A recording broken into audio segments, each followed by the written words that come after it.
hold hands and close your eyes. It's midnight, and you're listening to the Ghost Story Guys. Welcome to the Ghost Story Guys. I'm Brennan Storr. I'm Ian Gibbs. And this is a show where we talk about spooks, specters, and all the other things watching us from the shadows beyond the campfire. Some conversations only make sense after the sun has set, and this is most definitely one. Thanks for tuning in. This is episode number 96, and we're coming to you from that tiny mountain cabin you dream about, but can never quite reach. How you doing, Ian? Oh, I'm doing okay, Brennan. How are you? I'm pretty good. Looking forward to stories of invisible footsteps, the second sight, and yet another burning specter. Oh. Yes, but before we get to all that, you have discovered something far more frightening than ghosts. I have, yeah. A large group of 50 plus teenagers coming at you with weaponry towards a large fight, and you're between them and the fight. So now tell me how it is you came to wander into the set of The Warriors. Because I'm lucky. Doing ghost walks downtown, which of course I am doing full on, open throttle. We went downtown on Saturday night, and apparently that is the customary time for the youth to go downtown and consume large quantities of cheap cider. We were going past a group. There were two groups out of two cars up on an upper parking lot beside a bridge. And I could hear angry words being exchanged. And I tried to get my group of 10 people to, move along. Just ignore it. Not a problem. Don't get involved. I mean, I work at the police department. So that's rule one is, you don't get involved because you're going to get hurt. But a few members of the group decided that they were more invested in making sure everything worked out with this fight. And so then when the group actually started getting physical, they ran into the middle of it. At which point, the people from the ghost tour decided they were going to. Okay, yes, all right, yes. And at which point, someone must have texted someone, because then another 30 teenagers came running up the ramp from under the bridge around us. The remaining of us of the group. Yeah. You ever see Lion King and, the wildebeest come and Simba's standing there and the wildebeest come up around him? That's how I felt. I was looking for a large stump to climb up on. So that was my weekend. And now I'm back at it Wednesday night and Thursday night and Saturday night and Sunday night. Well, hopefully none of them after this end in the final scene from The Outsiders. Stay golden, pony boy. Yeah. Yeah. This one's for Dally. Yeah. I'm hoping everything's just fine. I'm sure it will be. And, well, if not, I will tell comforting lies at your funeral. That's right. What a tale to tell. The bards will sing of this. Yeah, exactly. We all loved him. Yeah, thanks. He smelled great. Yeah, he was a good guy. Yeah. That's right. Brennan, it's not common for people to wink during eulogies. Or use that many air quotes. Yeah. All right. Well, we have a musical guest on tonight's show. It is, of course, getting close to Halloween. And as we learned from John Carpenter, on Halloween, everyone's entitled to one good scare. And this new track is exactly that. It is called One Good Scare. Oh, nice. Yes, it is the brand new release from Hexxagram. And I am very excited to present it to everyone. So you'll be hearing that during the breaks, and you can find that everywhere you stream your music. All right, so we're going to take a little break, and when we come back, we'll have stories from the Crystal and Bone House.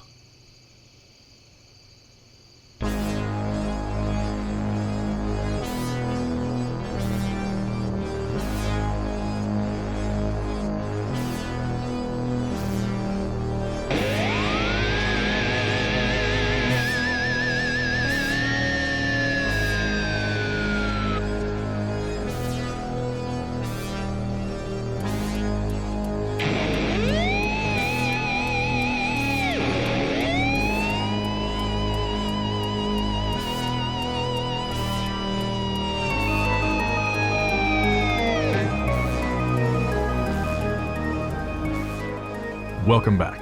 As we said before the break, this episode we've got a whole range of stuff lined up for you. We've got stories about, actually a really fantastic story about Second Sight to finish on, and a whole lot more. But before we get there, we wanted to share some follow-up that we got from a listener based on something that you were talking about on the previous episode.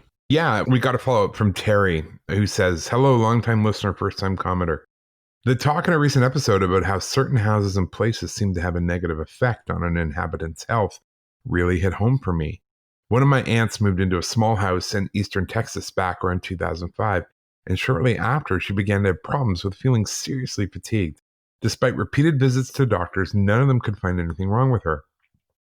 After several months of this, she ended up going to the hospital after feeling very tired, and the doctors discovered that this time she was low on blood. It was very perplexing to the doctors since they could not figure out where all of that blood went. Some transfusions and other treatments later, she left the hospital feeling much better, and she made arrangements to leave that house and move into an apartment across town. She never explained why she left that house, besides making vague talk about the house wasn't right for her and otherwise being evasive. Interesting. Yes. And just for reference, the story that they're referring to from last episode is the one where you helped a fella who was having some real problems with his house. He'd been living there for quite a while, and it just seemed to make his life worse and worse the longer he was there. And it made the people who lived there before him very sick, too. And now, I think I saw some of the photos from this house. Okay. I believe they were posted somewhere. Yeah. Am I correct? Yes. Yeah. Okay, so that place looks goddamn awful. Right. There is a real, I can't explain it. It's just looking at the photos was unpleasant. Yeah.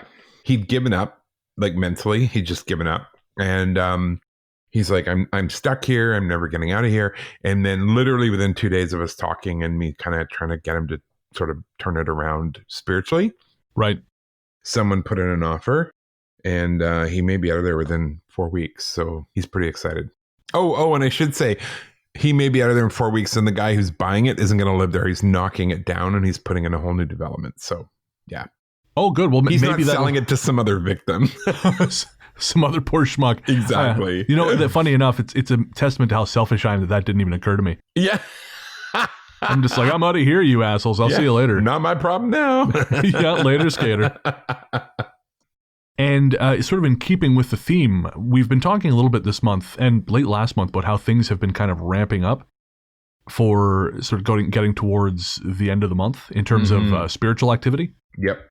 And certainly there have been, I mean, you and I were just talking off air about weird dreams, especially this last week. Yeah. And trouble sleeping and all kinds of stuff. And I had a text a couple days ago from a friend of mine who was visiting some family in Revelstoke. He had this to say, and I'm just going to read the message. So yesterday we hiked down a trail towards Begbie Falls. And as we were going through the woods, and sorry, I should explain, Begbie Falls is a waterfall south of Revelstoke, going towards the area that is known as the Arrow Lakes. It's a really, even outside of this time of year, it's known for being weird.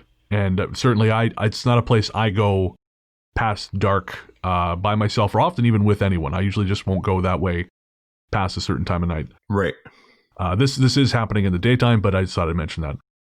They say, as we were going through the woods, we kept seeing black things darting across the trail or in the brush beside the trail, usually out of the corner of the eye. As soon as I looked directly at it, it wasn't there. My partner saw them too, so that was fun. And I know we've talked before on the show about the idea of gremlins.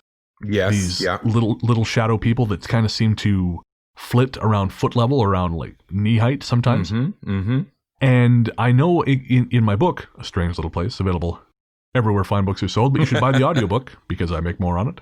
That's right, the audiobook, available from Amazon, Audible, and ACX. Oh my God, great. There's more now. I got to sell these things again. I've only moved half as many copies this month as we did last month. I got to get the pedal down. You will. It's Halloween. They're going to go. Daddy has limes to buy. Limes. Yeah, lime. I'm really hooked on like putting limes in water. I've been doing this for months now. I eat so many limes, it's ridiculous. Real? You can just buy lime juice. Yeah, it's not the same. Oh my God. You're such a hipster. What, is it hipster to want vitamin C and potassium? Yeah, it's not 1700s Britain and you're not a sailor. You're fine. Disagree. Eat a salad. How's that? Whoa. What am I, a communist? Eat a salad. If you hate me, you can just say you hate me. Yeah, that's right. I know we've got some vegan listeners out there shaking their heads thinking, well, I'll enjoy this podcast for as long as I can before their hearts explode. Exactly. But anyways, yeah, so as I was mentioning about my book, A Strange Little Place. Oh, God. I have a whole chapter in there on gremlins. Okay. And there is one elder care facility in Revelstoke where these things have been seen, and when they are seen, there are often accompanying issues like burst pipes, faulty electrical. Oh no. Yeah, all kinds of stuff. So they're not necessarily mischievous, but they certainly can be. Right. And now on to the stories.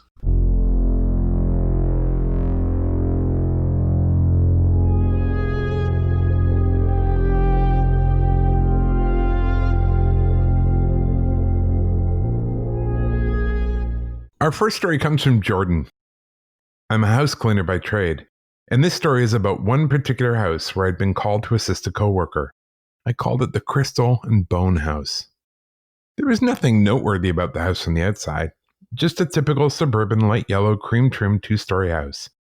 But the moment I crossed the threshold, something felt amiss. I chalked it up to newbie nerves about entering strangers' houses. I settled in the kitchen on the main floor while my coworker cleaned upstairs. It was impossible to not notice the vast amounts of crystals in varying shapes and sizes everywhere in this house, along with animal bones. But this is a job, and no matter how strange someone's interior decorating preference is, the show must go on. As I worked the kitchen, I got to an upper cabinet whose door was wide open. I didn't recall this being open when I entered, but shrugged it off, closed it, and cleaned it. I continued a bit further, and when I looked back, it was wide open again. This time I examined the hinges to see if it is a matter of being not quite level. Often that's the case, and it takes just a small nudge upwards to get it to stay shut, but this one was perfectly fine. I closed it and tried to open it by banging on the nearby cabinet, blowing on it, etc. Nothing. Still, I kept a sharp eye on it. That's when I noticed a lower cabinet had opened that had not been earlier. Had it been open, I would have tripped over it. So I ran it through the same tests with the same result. Now I was just getting annoyed. So I closed it and continued to work until, sure enough, that darn upper cabinet swung open like something getting inside. Not a creep open, no, a swing open. When it comes to my fight or flight, I'm definitely a grind my heels into the ground and fight person. So I spun around towards a corner of the kitchen where I can sense the disturbance coming from, and told it to get out and leave me alone so I can clean. Footsteps pitter-pattered out of the kitchen and up the stairs. Oops. The activity subsided, and I got that kitchen spotless while those cabinets stayed closed. Later, I was joined in the living room by my coworker who says she heard the footsteps, assuming they're the same ones I heard, disappear into a bedroom she'd already cleaned. Turns out, there's a seance closet in that particular room. We laughed about it, and then hustled our butts to get out of there, never to return again. So I'm just imagining kind of an alternate world where everyone knows ghosts exist and we just chase them out like vermin. You know, they're like owls in Futurama. You're just hitting them with brooms. Get the fuck out of here. You have a spray bottle of holy water or something. Yeah, exactly. No. Bad ghost. I got things to do. Go on now. Yeah. That's perfection. You know, I very briefly spent time as janitor, and I got to tell you, that is bad work. I mean, it's a hard job, but it's just cleaning up after other people sucks. It is a lot of work, and I have a lot of respect for people who do that. I'm going to tell a story. I've never told this on the show before. I don't even know if I've told you this story, and I'm not going to tell the whole story because it's gross. But there was this guy who worked late in the office that I used to clean. Right. And he was a nice enough guy. He was their IT guy, but he was a little bit strange. And most of the time, he was pretty chill, and we got along reasonably well. You know, he liked really obscure, crappy old movies before that was kind of a thing. And right. So he always had some bizarro movie that he'd found. You know, there was one about like robo-vampires or something. Naturally. Of course, yeah. But then one day, or one night rather, because I always had to clean at night, I was in there, and he said, "Oh, come here, I got to show you something." And it was pornography. Of course it was. I was going to say that. Oh, man. And it was not pleasant. I mean, having that sprung on you is never pleasant. No. Obviously, I'm not a prude. I don't mind pornography, but this was not welcome. Right. And then he hit play, and he was kind of providing a commentary on it. Oh, no. It may have been one of the most awkward social situations of my life, and coming from me, that's saying something. Mm-hmm. I'll say. Oh, man, the image is forever burned into my brain, and just the way he described it, like he was Harry Carey describing a home run at Wrigley Field, it was horrifying. Huh. So that's my contribution for today. Thank you for that lovely story. That was great. I feel safe here in group. Thank you for that story, Jordan. I apologize for associating it with that terrible memory of mine. This story comes from Daikiri. I've been gathering the guts to finally write the things that have happened to me throughout the years, and honestly, it scares the crap out of me. I'm not sure why, but here I go. The first thing I remember happening to me was that I experienced my own personal earthquake. Now let's take you back to mid-2000. I was 10-11 years old, living in Cartagena, Colombia in my grandparents' huge creepy home. One day I was laying in one of the bedrooms, watching cartoons, when all of a sudden I felt this rumble. The bed was shaking, and the noise was that of what I imagine the earth makes. A loud, vibrating noise that grew louder until it filled the entire room. I've never been in an earthquake, but I figured that's something like that. Yeah, it is. Not a happy memory. Even though my first thought was an earthquake, it didn't snap me to react until the lamp on the nightstand that was in between the twin beds almost fell on top of me. That's when I was like, oh hell no, I got to go. As I got up, everything really was shaking. The floors, the walls, everything. As I tried to get to the door, which was hard to do because of how bad the floor shook, the TV on its stand near the door started to come slowly towards me, almost tipping on me. I remember it like it was in slow motion. I pushed this huge big butt 90s TV back and finally made it through the threshold of the door and down the stairs. At the bottom of the steps was my grandma, stepmom, and the lady that helped around the house, talking as if nothing was happening. I started to grab my grandma's arm and pull her to get out of the house. I was crying, "Terremoto, terremoto, earthquake, earthquake." And that's when all three ladies grabbed me and tried to calm me down, saying that there was no earthquake. They told me to sit and calm down, but how? How could I do that? They gave me sugar water to calm my nerves, and I accepted it, but with a condition that they turn the news on. Nothing. No breaking news, nada. I then told them about the lamp and TV and everything I had experienced. My grandma came upstairs with me to check the room, and the only thing that stayed fallen over was the lamp. No one believed me, not even my dad when he got home. And yes, my parents were together up until my mom passed, and I already had a stepmom a few months after. They say that kids tend to make stuff up to seek attention, but I would never ever make something like this up. It felt too real and I was scared for my life. Could it have all been in my head? I'm not sure, since now it feels like a dream, being that it happened 21 years ago. I've been listening to the podcast and others, searching honestly for someone who has had something like this happen to them. I don't want to be the only one, but am I? I don't think my mom would do something like that.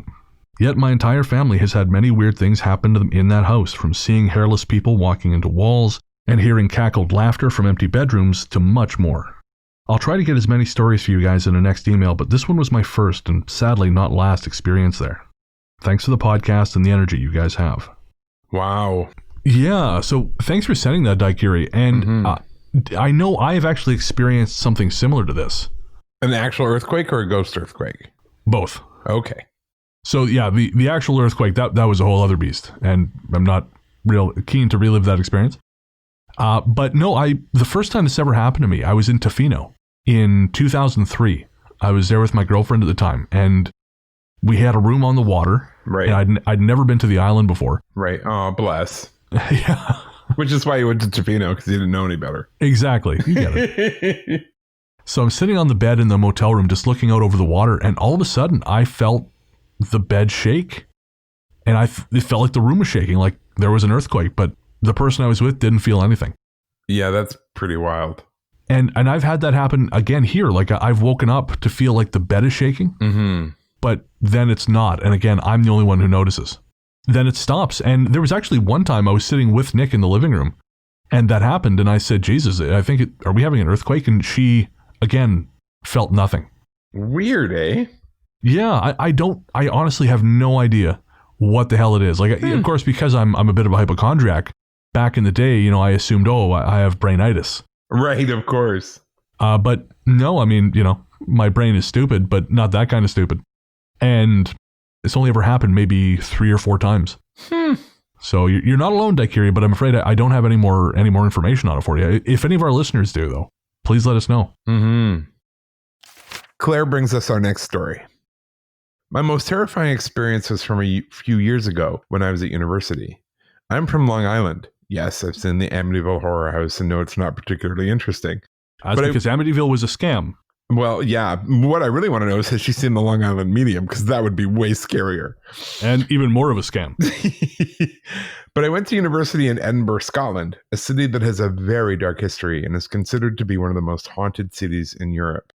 And if I compare it to all the cities I've been to in Europe, I have to agree. Actually, I have to say, it's on my bucket list for ghost walks. Oh, really? Edinburgh? Edinburgh. I want to go to Edinburgh. I want to go to Savannah, Georgia. And I want to do Halifax. Those are my... Oh, and if Kingston was in there, that'd be cool too. Oh, yeah. I almost got to go to Savannah. Oh, once. Cool. Yeah, there's that big road trip we did in 2016, but we had to cut it out for budgetary reasons. Ah, got it. In my second year of university, I was living in a flat that I was convinced was haunted. Twice, I got a shadow figure walking across the hallway, and once the same figure was spotted by one of my flatmates who did not believe in ghosts whatsoever. It was also the flat I was living in when I first experienced sleep paralysis. Because it was my first time, I panicked when I woke but wasn't able to move. I was laying on my back, and my eyes moved from my ceiling down to the end of my bed, where an abnormally tall shadow figure stood watching me. As I really began to panic and made attempts to scream, he took the ends of my covers and began to slowly pull them off me. Jesus. I managed at this point to wake up, and it took me a while to calm myself enough to go back to sleep. More recently, however, I was dreaming that I was walking along the beach with my friend and her dog. Storm clouds were rolling in, and the waves were beginning to get larger and larger. I told my friend we better get going before the storm hit, and when she agreed, I suddenly heard a voice say very clearly, as if someone spoke from right behind me, "Hi, Claire." I woke up immediately, breathing as hard as if I'd woken up from a nightmare. But while the storm in the dream worried me enough that I thought my friend and I should leave, the dream wasn't stressful enough to be a stress dream, and it certainly wasn't a nightmare. But when I rolled over onto my other side, I found myself lying face to face with someone next to me. I only had enough time to register that she was a young woman with brown hair and that she was smiling, but not in a way that was particularly reassuring. Before I panicked and rolled back over towards my lamp to turn on the light, and I sat up and looked back at her, and she was gone.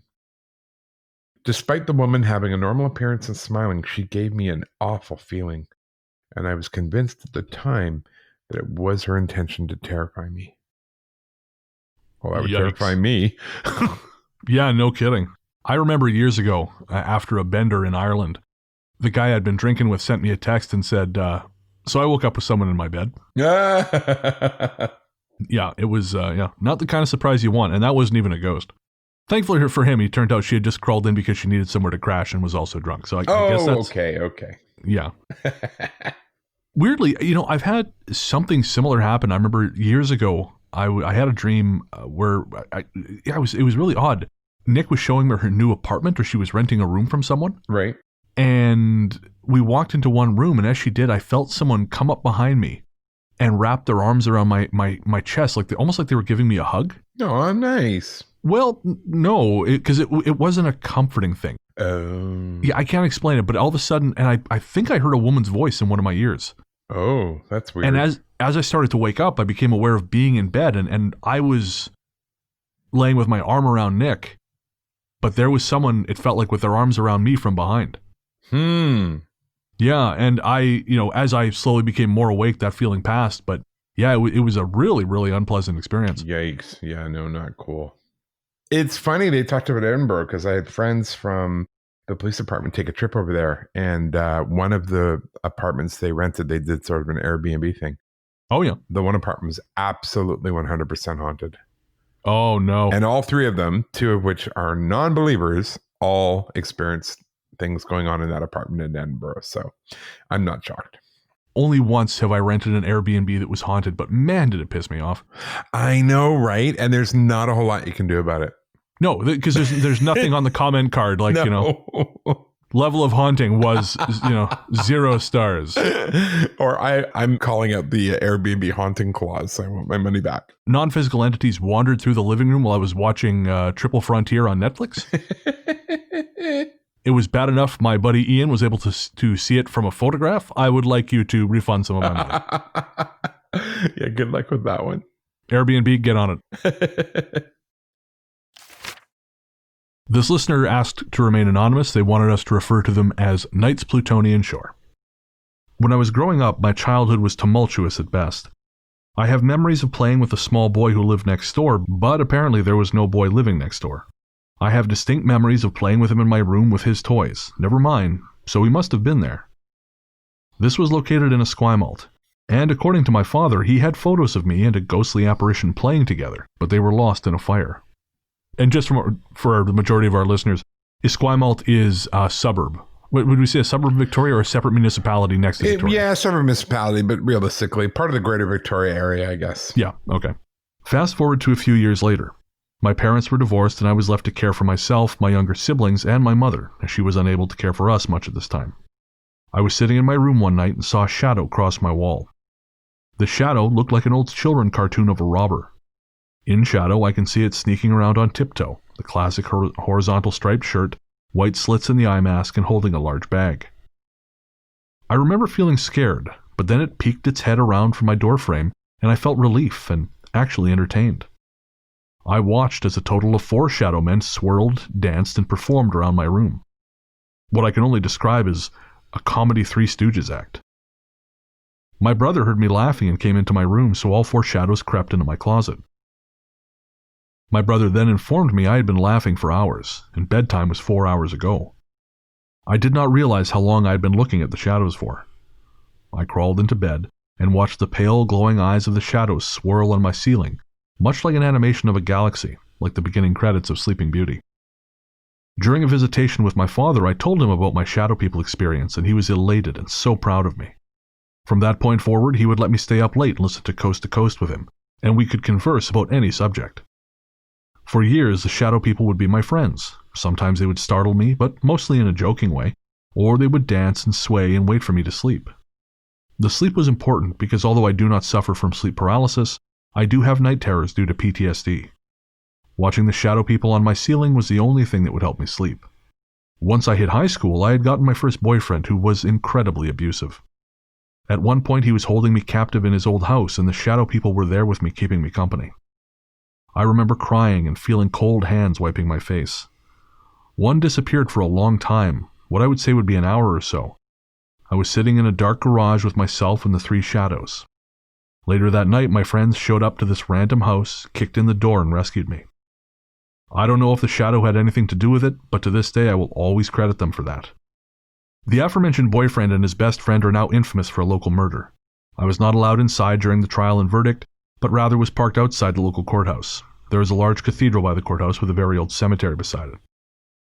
I looked up and saw 4 shadows waving to me. I felt this unexplained feeling of grief. My eyes filled with tears as they waved goodbye and slipped behind a large tree in the cemetery. That was the last time I had seen them. I wholeheartedly believe these shadows were watching out for me during my hardest years. Once I was deemed not to be in danger, they left. I am now into the paranormal and try to learn as much as I can about shadow people.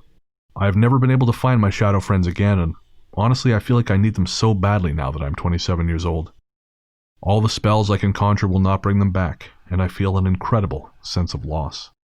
So thank you so much for sharing that with us.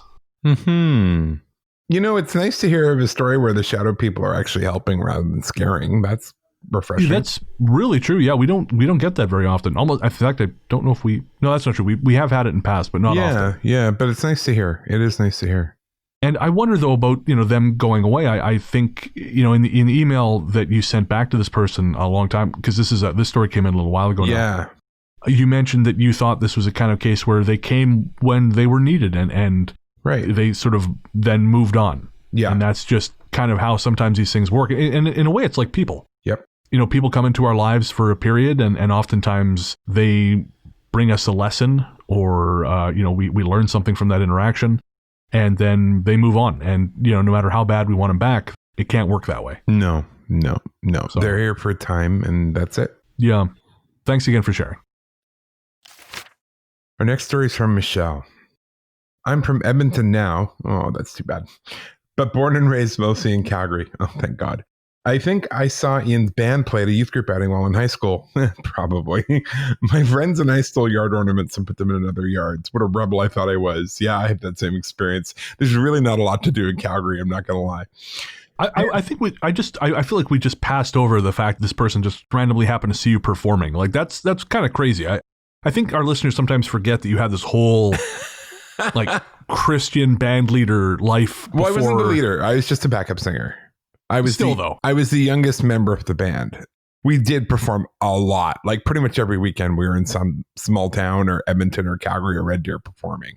Like it was pretty intense. And I made 2 albums with them. They had 3 albums. I was on 2 of them. I did not know that. I know you had Aware of Wonder, your smash hit Christian country album. That was my solo debut.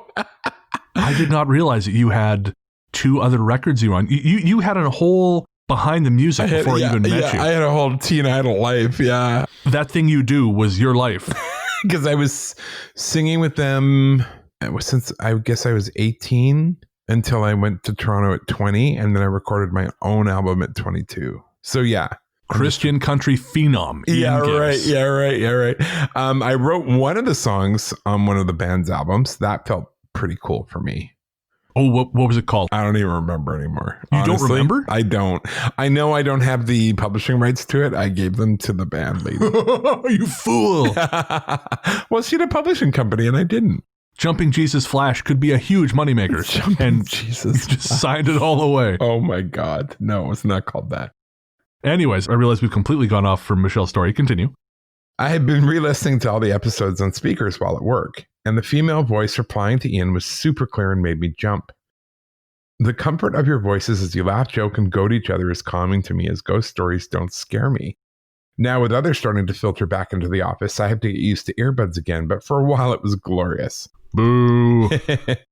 I've always had strong instincts about people and places, and now in my 40s, we've started to listen to them more than ignore them. Good. My husband relies on my instincts too. He asks me, what do you think? Rarely questions me if I change my mind about going out, or planning a trip, or when making major life decisions. Hindsight is always 20/20. If we would have used our intuition more in our 20s, maybe we would have figured out that I'm drawn to haunted places and avoided some of our previous homes. Now in our 40s, closer to 50, I hear you, Michelle, hard to believe, isn't it? We finally have a house that is fully calm with only occasional drive-by visits. We have 2 boys now grown up and living on their own. The most active place we lived was in Stettler. Oh, I knew some people who lived in a haunted house in Stettler too. Really? That house was active. Looking back, it was not scary, but at the time, very upsetting. It was a tiny old house beside the railway tracks. We moved there when I was 5 months pregnant, and our other son had just turned 3. To say we were under stress would be an understatement. I firmly believe that stress and mental well-being does play a part in our link to the other side. Yeah, I would agree with that too. Our first night there, I was woken up to the sound of cats running around the living room in boxes. You could hear them jumping off the couch and the walls, and they were having a great time. Our son said he saw a black cat jumping out of our bedroom window, a window that was shut, nailed, and painted over. So we stopped looking for an answer and just went on, still hearing the cat noises at night. About a month into living there, it was a full moon, and the kitchen was bright with moonlight, when I saw a small boy in the kitchen just staring into our room. I tried to coax him to come to bed with us, but he would not come to me. I thought it was odd how the moonlight made our son's dark brown hair look bright blonde, but I was tired and thought my eyes were playing tricks on me. When I woke my husband to go check on him, the boy was sound asleep in bed. We decided to ignore it all and go back to bed ourselves. There were other times we heard toys being played with when our son was not at home, and we just ignored that too. We rarely used the basement. I hated it, really. The lights were bulbs with strings, and you had to pull them to turn them on and off, which would happen with a loud click. Letting the darkness chase you up the stairs out of the basement as you clicked the light off was the stuff of nightmares. When we would leave the house at night, all lights were off, but when we got home, the basement was usually lit up. It was always my husband's job to go and turn them off, always. The washer and dryer down there would turn on randomly, at all times of the day or night. We had the wiring, electrical panel, and machines checked, yet nothing seemed wrong. One day I had to do some laundry, and so I went down only to see a man in overalls and a plaid shirt in front of the washer looking perplexed. I only saw his back, and I do not know if I saw him with my actual eyes or in my mind's eye, but he was so clear I could draw a picture of him. Now looking back, I feel no fear of that house. It saddens me thinking of a small boy possibly looking for his parents, playing with toys, a farmer trying to do laundry for a stressed-out young mother who is in way over her head at 22 years old, turning the lights on so you don't have to come home to a dark house. Misguided, but kind of nice. Even the cats, fun and adventurous. No harm came to us and maybe saved my youngest from harm a few times as well.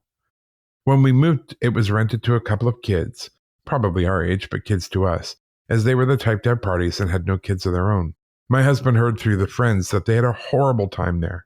Makeup and hairbrushes tossed about the house, lights going on and off, and even supposedly knives and a mattress one night. I do not know what for sure happened after we left, but we joked that the spirits missed having a family and avenged us. I was one of those insufferable jackasses who was 22 and didn't have a kid and was just partying all the time. Yeah, and living in a giant apartment, yeah. By 22, I was living in a house. Oh, aren't we the grown-up? I was, and now I live in an apartment, and I will probably die in one. Thanks for sending that, Michelle. And you mentioned that you knew some other people from Olds. Or sorry, from Stettler, yeah. Yeah, I did, and they had a big old house that was haunted too. I think there's more going on in Stettler than people realize. I would love to find out more about Stettler's history, actually, because it's one of those places that kind of sticks out in your mind. Right. There's tons of small Alberta towns, but Stettler and also Drumheller. Drumheller has some very weird vibes. This next story comes from Leslie, who is from the Legends in the Dark podcast. Leslie says, in my podcast, I mentioned I was nervous to contact you too much because I didn't want to feel like Jon Favreau in Swingers when he calls so much then gets told, don't call me again by the woman he just met. No, you're fine. As long as you don't expect me to get back to you in a timely fashion, it's all good. As people who message us regularly know, I'm really bad at that. But I wanted to really say thank you to you guys, of course, but to one of your listeners from episode 81, Kim, who shared a story about seeing an entity that she described not as a shadow person, but a man on fire. When I was a kid, around the same time frame, 25 or so years ago, my brother and I saw the same thing. One summer night, we were camping out in the living room when I woke up and looked out the big window and saw this humanoid figure peek around the 3-foot fence dividing our yard from the neighbors. I wear glasses and have terrible eyesight, so to me this being glowed and I couldn't see its features well. But it saw me and got closer, walking through the yard towards the window. At the time, the house had a big cactus in front of the window to deter people coming to peek in, but I remember this thing coming right up to the glass, maneuvering around the big plant, staring at me on the fold-out bed. I hid under my covers, closing my eyes tightly, and then poof, it was morning. I thought I had dreamed it until my brother, a year younger than me, told my mom of the man on fire outside. He can see great distances and went on to describe the being as glowing, like he was being burned. A man on fire. My mother called my dad, not because she believed us, but because at the time in our small town there was a peeping Tom. She thought we saw this man and that we must have seen a flashlight. Remember peeping Toms? Yes. And before we had the internet? Yeah, I feel like that's not as much of a thing now, but then maybe I don't know. There are fewer people at the conventions at least. Yeah. We do have problems with them still, but yeah, no, not as often. Interesting. Yeah. Maybe if that was all that had happened, we as adults would write it off. But a year from that day, another summer night, we were visiting family in Missouri. My brother and I shared the den with 2 camping beds. I slept nearest the door and woke up to stillness. If you've ever been to Missouri in the summer, you'll know there are all sorts of bugs and creatures making noise. On this night, all of that completely stopped. I looked to the dark living room in the hallway next to it to see a glowing light coming closer. Then the same figure I saw a year earlier was there, creeping into the room, coming closer and closer. Right to the end of the bed near my feet. Scared, I held my breath, closed my eyes, and hid under the covers. Poof! It was morning. Thinking about it the next day, my heart would not slow down. I thought I had dreamed it. I told my mom, who also thought it was a bad dream. But my brother heard me, and when my mom left the room, he told me he'd seen it too. The man on fire came into the room, and he watched as I hid under the covers. He said that this being came to the side of the bed, not looking at him, but leaned over me, watching. Then he said the being looked at him, and poof, it was morning. So to your listener, Kim, thank you. Thank you for making me feel a little less alone. So thank you, Leslie. And again, that was Leslie from the Legends in the Dark podcast. Thinking back, I think that's our third now. Our third... Ghost on fire? Yeah, person made of smokeless fire. Cool. Which is, yeah. So again, if anyone else has stories, please let us know. ghoststoryguys@gmail.com. It seems to be something that appears to people when they're younger. Yeah. And for what purpose? I don't know. No, that's it. And I know we've talked before about this idea of the jinn, this hierarchy of creatures who live on the other, say we'll call it the other side, and who appear to us as though made of smokeless fire, according to legend. And I really, really am fascinated by this concept, and I wonder if at some point we'll see something like that. The fact that we had none of those stories, right, and now we have 3. Yeah, that is pretty wild, eh? It's unusual. I feel like that's the first, that and the white hands are probably the only new things I think that we've really consistently had come to us on the show.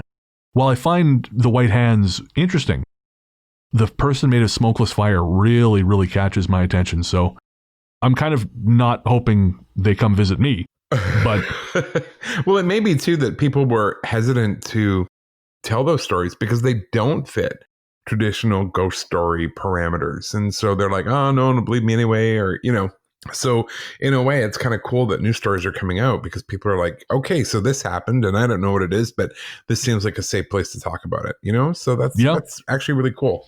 It is really cool. Well, thanks again, Leslie. And again, that's Leslie from the Legends in the Dark podcast. First off, a little backstory. I was born with a caul. Yeah, well, Brennan was born with a tail. Hasn't helped him any. You son of a bitch. According to my very Irish great-grandmother in Newfoundland, that meant I had the sight. I could see beyond the veil. And while winning the lotto numbers have yet to make themselves known to me, I've seen some shit I can't explain. I'm a believer, but I look for a rational explanation before I say it's supernatural. My great-grandmother was a devout Irish Catholic, which of course means she had some very pagan superstitions. She fully believed in your little friends. She always showed great respect when talking about them and would let her kids go off in the woods in the Gould of St. John's with little packets of food so that they could leave them as offerings for the folk and not be bothered by them. Sounds like a smart lady. Some of the weirdest experiences I have had involved ravens. When I was a kid, say 6 or 7, I was sitting by the window and looking at this big, beautiful tree outside. I remember I turned to my mom and told her that Grandpa was going to die. She told me not to say such things. It was awful. I told her I hadn't. That bird in the tree said it. She looked at me, then out the window, and saw nothing. She said, "What bird?" I pointed to the raven on the branch right in front of us, but she saw nothing. She told my father when he came home, who didn't admonish me, but instead said, "Don't dwell on it." It was his dad I said would die. Side note, Dad had some weird gifts himself. He once went into a house, and when he got to the top of the landing, he turned to the house owner and asked who hung themselves. It was the owner's brother-in-law. My dad had no way of knowing that, and when he was completely obliterated by alcohol, he could read a person, tell them about things from their past that he had no possible way to find out. But back to the story. A week after my incident at the window, my grandfather passed away suddenly. He was in decent shape, but had a weak heart. I didn't know that. Another time, I was sat at the same window when I told my mother she had to watch out for her younger sister. She was going to be very sick. My mom asked me if the bird told me again. I pointed out the window at the bird. She looked and just nodded. A week later, her sister nearly died from an allergic reaction to some peanut oil in Chinese food she ate. After that, I found out what a peanut allergy was. When I was about 11, we lived in a mansion that had been cut up into apartments. There was this one family that I always got a bad vibe from the stepdad. It was her mom's boyfriend, but they referred to him as her stepdad. I didn't like him, and he seemed to take an instant dislike to me. His stepdaughter, Sarah, was cool, so my siblings and I played with her, but I never went to that apartment, and I didn't let my siblings either. He proclaimed that he was a witch, the hippie nature-loving type, but being around him made me feel like I was in the presence of someone evil. While playing on the property one day, I found an old coin. I couldn't make out what it originally was, as it had been defaced by a pentagram on one side and a goat head on the other. When I picked it up, I felt nauseous and suddenly afraid, and somehow I knew it belonged to the stepdad. I went to the nearby bridge and tossed the coin into the creek below.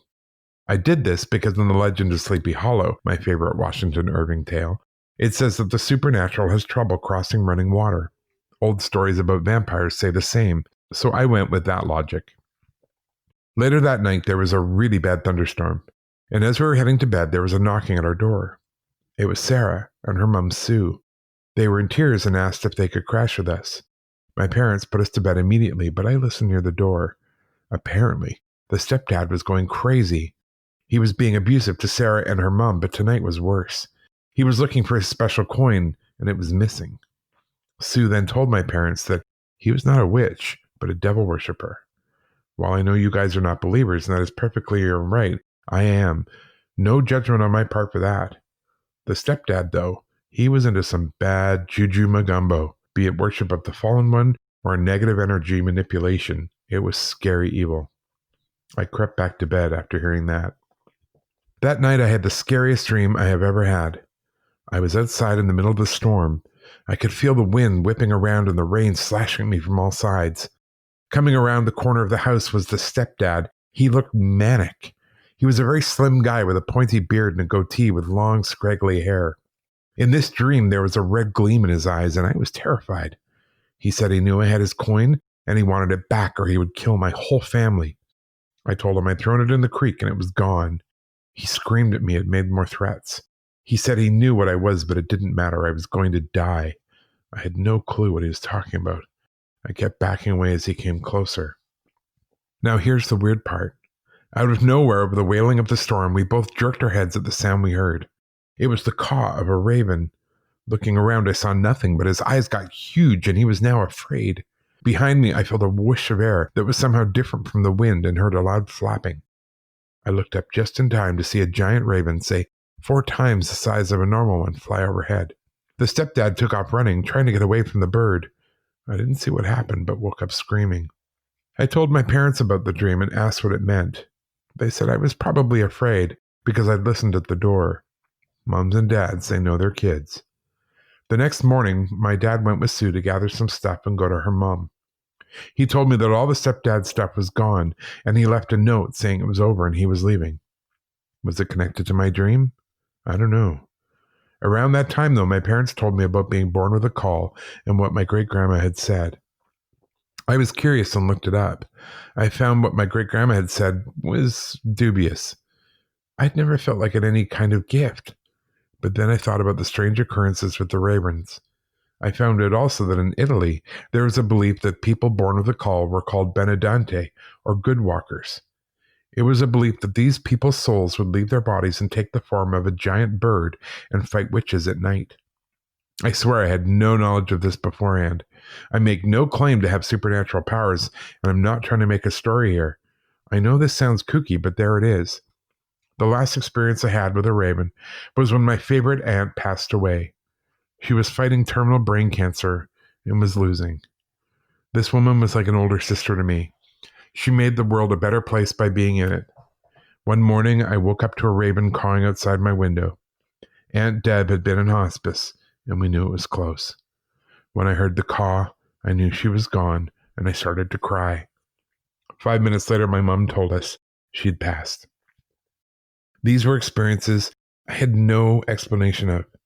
Could be a weird dream, sure, but I never felt a dream like that, nor do I have any explanation for the other things. Oh, so much to unpack there. Holy man, yeah. Thank you so much, Stephen. There's a lot there. I thought maybe we should start with you explaining to those who may not know what a caul is. Yeah, it's when you're born, if you're born like a human, you come out, of a placenta, of a birth sac, but there's a secondary sac around you that mostly just breaks apart. But sometimes it can be over the face of a baby. It's quite unusual. And so the belief is that the caul, C-A-U-L, is this sign that you are gifted spiritually. There we go. Yes. There you go. And I actually didn't know that until recently. I happened to see a lecture on the film, or rather about the film, The Conversation. And the character's name is Harry Caul, C-A-U-L, and it was an error in the script transcription. Oh. But then the director saw it, and because that character is the surveillance specialist, so he knows things he shouldn't. It kind of was one of those fortuitous mistakes. Interesting. That's fun. Yeah, so they kept it. But until maybe like 3 weeks ago, I had no idea that's what a caul was. Okay. I didn't know that. Yeah, no, I was totally clueless. Second thing in here, his dad having gifts. He said dad, when my dad was totally drunk, he could read people. Right. My suspicion is dad could read people anyway. Oh, he was just more open about it. Exactly. Right. 100%. Interesting. And third, he said about not being believers. I take some exception to that. I am 100% a believer in a bigger power. 100%. I don't practice religion currently, but trust me, spiritually, I am as plugged in to God as I ever was. 100%. I think the church in general has some things to certainly answer for. And I have a hard time kind of throwing my lot in with that because it's like any other human institution. It's flawed and that's totally fine. Sure. If people do find peace there and comfort there and direction there and belonging there, you should be there. And I will never, ever say, don't go to church or don't be part of this or don't be part of that. But for me in my journey, I have been there and I have kind of moved through that. And for me, my spirituality is just as much alive in some ways, if not more, than when I was practicing that way religiously. So I do have to say that. Sure, yeah, and I'm the same way. I mean, I grew up in the Catholic Church. I was baptized. I was confirmed. I've done all the stuff. Well, I wasn't married in the church, so I won't have that particular sac. I know. So you're not really married? Well, according to the Catholic Church, you're not really married? According to Fathers Lordy and DeLong, who watched over me as a young boy, no. You pagan living in sin with your whore. Don't tell her I said that. I'm a little scared of her. We're totally going to roleplay that later, so thanks. Live with that. One last thing, and there's so much there, Stephen. Again, it's such a brilliant story. It really is. But the Ravens thing. Yeah. Weirdly, there's a lot of this stuff today is casting back to a part of my life that I'd rather not dwell on. But there is this one story, and a long time ago, I used to date someone I used to date someone, and they had someone in their family. Let me tell a story this way. This person was out with a friend. I think it may even have been their partner at the time. And they lived in a very remote place. So there were not a lot of people around. The kind of place where you go for walks in the woods because that's all there is to do. Mm-hmm, mm-hmm. And I believe they were in a clearing and there was a water tower. Right. And all of a sudden, the water tower was covered in ravens. And this person said, something's wrong with this person. Right. And I'm having to be very general, but like something's wrong with, we'll say something's wrong with Bob. Right. Something's wrong with Bob. They got home and that person had committed suicide. Oh boy. And somehow they knew the ravens just by seeing them. There was something about the presence of them. And so, Stephen, it sounds very, very similar in terms of being I think the term is a psychopomp. Okay. Someone who ferries the souls of the departed to the afterlife. Right. And I think ravens serve that function in some cultures. I don't know for sure. I might be talking about my ass on that one. No, what they do, I know in some First Nation beliefs, ravens are messengers from the dead. They're like a link between the living and the dead. Oh, okay. There we go. Yeah. And they're also tricksters. Oh, interesting. So they could be very wise, but they could also mess with you and definitely deserved honor. And yeah. So you're not off. Wow. Okay. Well, so yeah, again, thank you so much for sharing that with us. I don't think you're making up a story at all. I truly don't. No, I thought it was a brilliant story. And I think you're someone who is dealing with your gifts the best way you know how.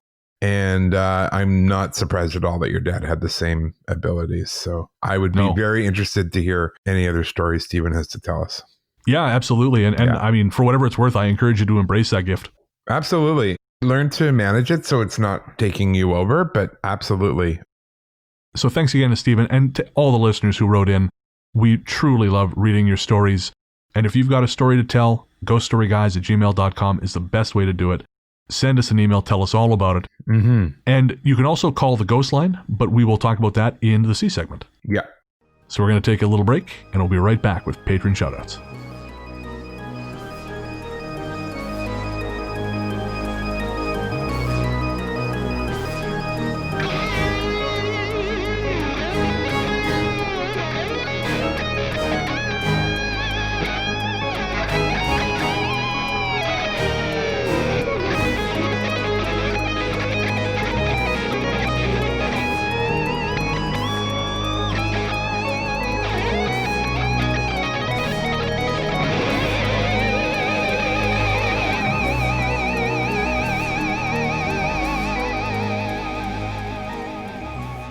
Welcome back. Thanks to the rest of the team, Luke Greensmith, Anthony Germain, and Sarah Kent for their work on this and every episode. We couldn't do it without you guys. And we're happy to say Luke is feeling much better. Yes. And thanks to all our listeners who sent him well wishes. I know a lot of people reached out, and I know that meant a lot to Luke. So thank you all very much. We have such great listeners. We do. We really do. All right, so now it's time for our patron shoutouts. Of course, we'd like to thank all our patrons, but we'd especially like to thank our latest patrons. They are Luisa Sea Vasquez, R.Y., Evan Lawson, Maureen Betita, Victoria Brennicky, and Christina Peak. This time around, we also had a one-time donation via PayPal from the artist Cheryl Baker. Thank you very much, Cheryl, and if you want to find more of her work, head on over to CherylBakerArt.com. Thank you so much for your support, guys. I can't tell you how much we appreciate it. You guys pay our salaries, and it just provides us some stability in this very, very uncertain time, and allows us to do more stuff with the show, and play around and try new things. The new episode art that we have up on social media, we couldn't have that without you guys. So thank you so much from the bottom of our hearts. Again, you keep the show going, and for that, we can't possibly thank you enough. If you want to join the team, head on over to patreon.com/ghoststoryguys. That's patreon.com/ghoststoryguys. We have all kinds of cool stuff for our patrons. You get access to our monthly Cabin Fever episode, which is me and Ian shooting the breeze, talking about all the stuff that doesn't fit into the main show anymore. You also get access to our monthly live show, which is a video chat with me, Ian, and usually the rest of the staff, Sarah, Anthony, Luke, whoever can make it is there. And last time we had a ton of fun. It was you, me, and Sarah talking about, I think it was fast food and slasher books. It was a whole thing. And of course, this will air just after our live chat with Paul Bestel from Mysteries and Monsters, Kev from We Need to Talk About Ghosts, and JC and Kiki of the Mission Spooky podcast. We will have been on for all our patrons from the $1 level and up, talking about the movies that traumatized us as kids and our favorite go-to bad movies. And again, hasn't happened yet, but I'm sure it's a good time. Or, we all ended up in a brawl and, we're all friends off now. Who knows? I'm sure not, but maybe. Anything's possible. True. Yes. But you also get all kinds of stuff, which you can find by heading over to patreon.com/ghoststoryguys. If you want to support the show, but you're not feeling the whole Patreon thing, you can make a one-time donation via PayPal, and you can do that by going to either paypal.me/ghoststoryguys or by sending the transfer to our email address. As I mentioned, if you've got a story to tell, the best way to send it is via email at ghoststoryguys@gmail.com. We're also on Facebook at facebook.com/ghoststoryguys, Twitter at twitter.com/ghoststoryguys, and we have a pretty banging Instagram account at instagram.com/theghoststoryguys. But if you have a story to tell, the best way to do it is via email, or you can call the Ghost Line. There's something strange in your neighborhood. Who you gonna call? Ghost line. Call 1-888-588-6920. That's right. If you've got a comment, question, or story for the show, and you don't feel like typing, you can always call us at 1-888-588-6920. That's the number for the Ghost Line, and you can leave your story, comment, question as one or a series of voicemails. Call back as much as you like. I think the timeout is 3 minutes. And we play those calls every other week on our mini shows, which the last one was 54 friggin' minutes, so it wasn't very mini. No mini show, yeah. Oh, no, we're not doing that again. No. It was fun, but not again. No, it was a long time.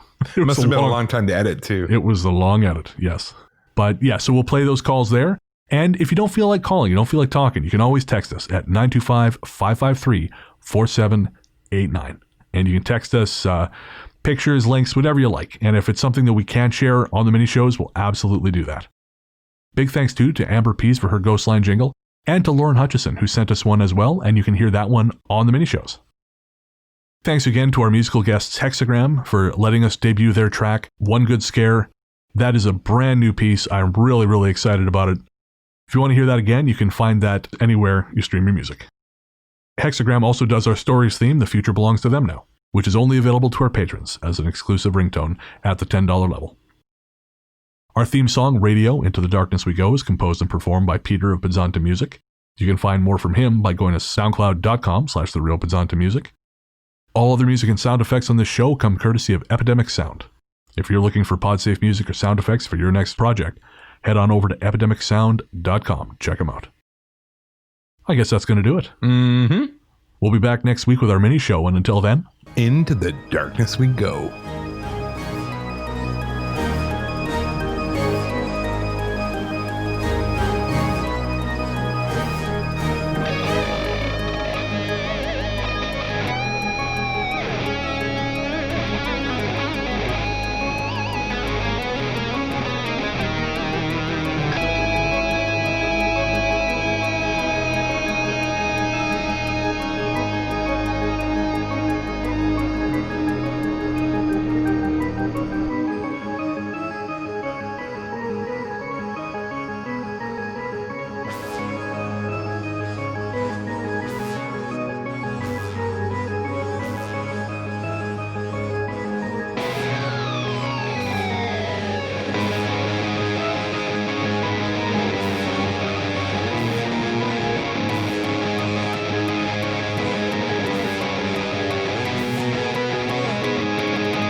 and a whole lot more. Oh, fuck. I just headbutted my pop filter. Not that I've been thinking about it. No, me either. But that'd be weird. There's a business plan here. Let's talk. I can't think of another movie about greasers fighting. I was going to come up with a reference, but no, fuck, I can't think of one. Ta-da! Well, I just fixed your story. I don't know if fixed is the right word. At least it wasn't in public this time. Woo! This time, yeah, my parole officer says I'm on my third strike. That's right. Oh, sorry. Oh, hold up. What? Don't interrupt the artist. Oh, I'm sorry. God I don't. Damn it! Your flow of genius. Is that you Don't look peeing? me in the eyes. I try not to, anyways. Okay, you're good now. I wasn't recording. Oh well, I'm glad you caught it then. Yes, see, exactly. You're welcome. Charges still pending. Well, I'm not allowed to comment. I'm very musical. You really are. It's a gift.